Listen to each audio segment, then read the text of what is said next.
সাথী, এখানে তো অনেক ভিড়, ভিতরে যেতে পারবো তো? সাথী কখন আসবে? আমরা সাথীকে দেখতে চাই। এরা সবাই তোর জন্য এসেছে, আমি ওদেরকে জানাই যে তুই সাথী। কি ব্যাপার, কোথায় যাচ্ছেন আপনারা? আমাদেরকে আর্যরোহণ ডেকেছে। কারা আপনারা? ও সাথী, যার চিঠি আপনাদের কাছে আসে। সাথী ম্যাডাম, সরি, ভেতরে আসুন।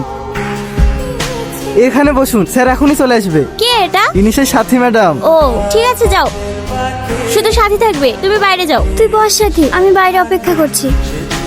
বলো তোমার কত টাকা লাগবে? টাকার জন্যই তো এসেছো। তোমাদের মতো মেয়েদেরকে আমার ভালো করেই চেনা আছে। এই নাও, এখানে 20,000 টাকা আছে, নিয়ে চলে যাও।